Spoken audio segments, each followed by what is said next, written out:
बघूया 100% बातम्या। शिवसेना पक्षाचं नाव आणि धनुष्यबाण चिन्ह गेल्यानंतर उद्धव ठाकरे आक्रमक झालेत। शिवसेना भवनात घेतलेल्या पत्रकार परिषदेत त्यांनी एकनाथ शिंदे, भाजप आणि निवडणूक आयोगावर जोरदार हल्लाबोल केलाय। शिवसेना भवनात उद्धव ठाकरेंनी आज पदाधिकाऱ्यांची बैठक घेतली। या बैठकीत भाषण करताना सुपारी घेऊन शिवसेनेच्या हत्येचा प्रयत्न करण्यात आल्याचा आरोप उद्धव ठाकरेंनी केला। धनुष्यबाण आणि शिवसेना नाव चोरलं हा पूर्वनियोजित कट होता। शिवसेना नाव चोरलं असलं तरी ठाकरे हे नाव चोरू शकत नाही असं उद्धव ठाकरेंनी म्हटलंय। आज जी परिस्थिती भाजपनं लादण्याचा प्रयत्न केला, उद्या ही परिस्थिती देशातील कोणत्याही पक्षावर आणू शकतात। आत्ताच जर याचा सामना केला नाही तर कदाचित आगामी 2024 ची निवडणूक शेवटची ठरू शकते असंही उद्धव ठाकरे म्हणाले। त्याचवेळी उद्धव ठाकरेंनी निवडणूक आयोगावर सुद्धा जोरदार निशाणा साधला। सुप्रीम कोर्टाकडून सत्ता संघर्षाबाबतचा निकाल येण्यापूर्वी निवडणूक आयोगानं घाईघाईत का निकाल दिला असा सवाल उद्धव ठाकरेंनी केलाय। निवडणूक आयोगानं दिलेला निकाल अन्यायकारक असल्याचंही उद्धव ठाकरे म्हणाले। शिवसेना विरुद्ध ठाकरे गटात आता संघर्षाची नवी रणभूमी तयार झाली असं म्हटलं तर वावगं ठरणार नाही। व्हीपच्या रणभूमीवर आता राजकीय लढाई सुद्धा लढली जाणार आहे। व्हीपचं उल्लंघन केल्यास ठाकरेंसोबत असलेल्या आमदारांवर अपात्रतेची टांगती तलवार कायम आहे। एकनाथ शिंदेंच्या सोबत सध्या शिवसेनेचे 40 आमदार आहेत तर उद्धव ठाकरेंसोबत 16 आमदार आहेत। धनुष्यबाण हे चिन्ह आणि शिवसेना हे नाव शिंदेंना मिळाल्यानंतर आता शिंदेंच्या पक्षानं आक्रमक रणनीती अवलंबायला सुरुवात केली आहे। येत्या 27 फेब्रुवारीपासून सुरू होणाऱ्या अर्थसंकल्पीय अधिवेशनाच्या पार्श्वभूमीवर अधिवेशन काळात उपस्थित राहण्यासाठी शिवसेनेच्या सर्व आमदारांना व्हीप बजावण्यात येणार आहे। हा व्हीप ठाकरेंसोबत असलेल्या सर्व 15 आमदारांना सुद्धा लागू होतोय। व्हीपचं पालन केलं नाही तर नियमानुसार कारवाई होईल असं स्पष्ट करण्यात आलंय। हा सगळ्यांना लागू होतो, त्याच्यामध्ये कोणी सुटलेलं नाहीये, म्हणजे सगळे झाले। शिवसेना आणि ठाकरे गटातल्या प्रचंड मतभेदात आता व्हीपचा मुद्दा प्रचंड गाजणार हे स्पष्ट झालंय। या मुद्द्यावरून दोन्ही पक्ष एकमेकांवर कोणती राजकीय आणि संवैधानिक अस्त्र वापरतात हे लवकरच स्पष्ट होईल। शिवसेनेनं आता त्यांच्या विरोधकांना रडारवर घेतलंय। ठाकरे गटाचे खासदार संजय राऊत आणि आमदार आदित्य ठाकरेंच्या विरोधात शिवसेनेनं आक्रमक भूमिका घेतली आहे। संजय राऊतांची खासदारकी अपात्र ठरवण्यासाठी शिवसेनेनं आता पुढचं पाऊल टाकायला सुरुवात केली आहे। मागील वर्षी जून महिन्यात एकनाथ शिंदेंनी वेगळा गट स्थापन केल्यानंतर संजय राऊत आणि आदित्य ठाकरेंनी जोरदार टीका केली होती। पत्रकार परिषदा आणि मेळाव्यांच्या माध्यमातून संजय राऊतांनी शिंदे गटातल्या आमदारांवर विखारी टीका केली होती। त्यानंतर पत्राचाळ प्रकरणात संजय राऊतांना 103 दिवस जेलमध्ये जावं लागलं। मात्र तुरुंगातून जामिनावर बाहेर आलेल्या संजय राऊतांनी त्यांचा हल्लाबोल पुन्हा सुरू केला। त्यामुळे संजय राऊतांचा हिशोब चुकता करण्यासाठी शिवसेनेनं आता डाव टाकलाय। शिवसेनेनं संजय राऊतांना अपात्र ठरवण्यासाठी हालचाली सुरू केल्यात। डिस्क्वालिफिकेशन कसं होईल याची निश्चित कारवाई आम्ही करणार आहोत। डिस्क्वालिफिकेशन झाली पाहिजे।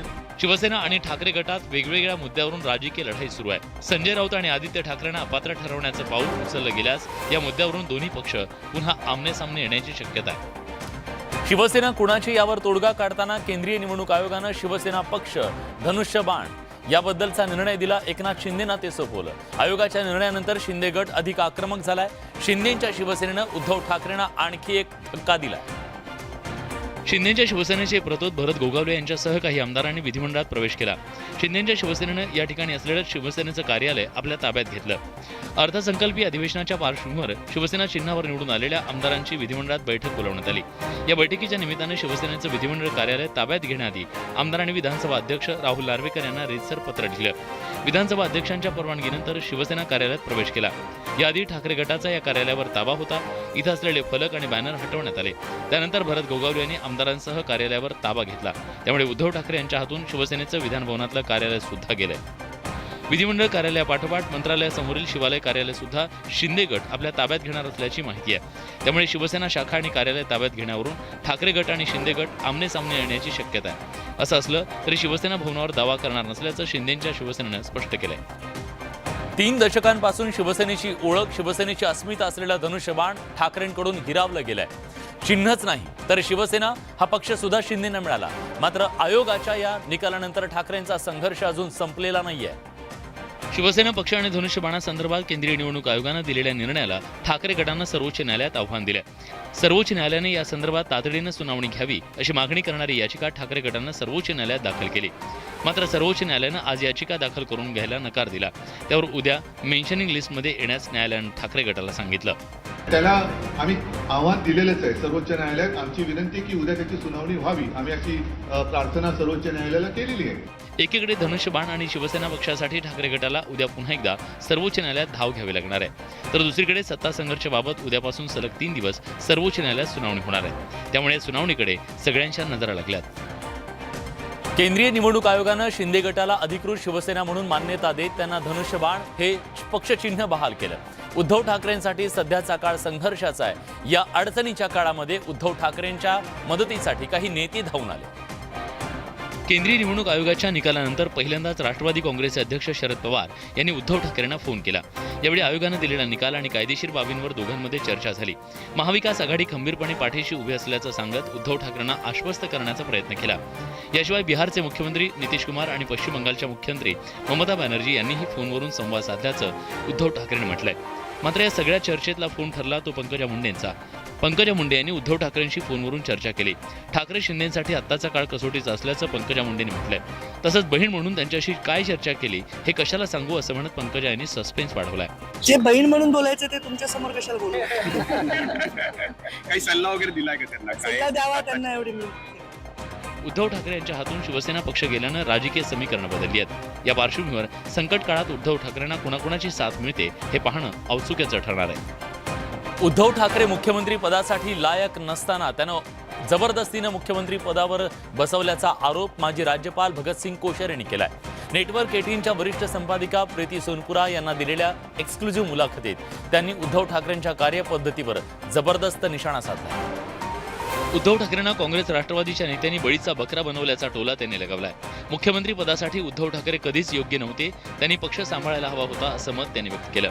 उद्धव ठाकरेंनी मला विमानातून उतरवलं, विधात्यानं त्यांना सत्तेतून खाली खेचल्याचा टोलाही भगतसिंग कोश्यारी यांनी लगावलाय. वो संत प्रवृत्ति का आदमी है, जबरदस्ती किसी के कहने से आगे मुख्यमंत्री बन गया है? उनको तो अपने संगठन चलाना चाहिए था. राज्यात राजकीय उलथापालथ होत असताना विधानसभा अध्यक्षाच्या निवडीवरून बराच गोंधळ झाला होता. त्यावेळी उद्धव ठाकरेंनी लिहिलेल्या पत्राच्या भाषेवर भगतसिंग कोश्यारी यांनी नाराजी व्यक्त केली आहे. उद्धव ठाकरे संत माणूस आहेत, पण शकुनी मामाच्या जाळ्यात फसलेत, पण मला माहित नाही शकुनी मामा नेमका कोण आहे, अशा शब्दात कोश्यारी यांनी उद्धव ठाकरेंवर निशाणा साधलाय. केंद्रीय निवडणूक आयोगानं शिवसेना पक्ष आणि चिन्ह शिंदे गटाला देण्याचा निकाल दिला. त्यानंतर राज्यात राजकीय वातावरण चांगलं ढवळून निघालंय. शिवसेना आणि धनुष्यबाण गमावल्यानंतर माजी मुख्यमंत्री उद्धव ठाकरे आणि त्यांचा पक्ष ॲक्शन मोडवर आले. निवडणूक आयोगाच्या निकालानंतर उद्धव ठाकरेंनी शिवसेना भवनात जिल्हा अध्यक्षांची, पदाधिकाऱ्यांची आणि नेत्यांची महत्त्वाची बैठक बोलावली. या बैठकीत आपली रणनीती त्यांनी ठरवली आहे. त्यानुसार ठाकरे गटाच्या वतीनं शिवसंपर्क अभियान आणि शाखा संपर्क अभियान सुरू केलं जाणार आहे. नवीन चिन्ह आणि पक्षाचे नाव लोकांपर्यंत पोहोचवलं जाणार आहे. पक्षातली पडझड थांबवण्यासाठी आणि पक्ष संघटना मजबूत करण्यासाठी प्रयत्न केले जातील. दरम्यान आधी नेते दौरा करतील, त्यानंतर उद्धव ठाकरे आदित्य ठाकरे दौऱ्यावर जातील असंही स्पष्ट करण्यात आलंय. माझ्या सुद्धा सभा आता पहिली 5 तारखेची सभा जाहीर होईल, त्याच्यानंतरची सभा जाहीर होतील आणि मी सुद्धा फिरणार आहे, राज्यामध्ये सभा घेणार आहे. ये लोग गांव गांव जाने चाहिए. ये अभी तक बंगले के बाहर नहीं निकले. अभी गांव गांव पहुंचेंगे तो उसको पता लगेगा पहुंचने के बाद उनकी हालत क्या है. ठाकरे गटाला मोठा धक्का बसलाय.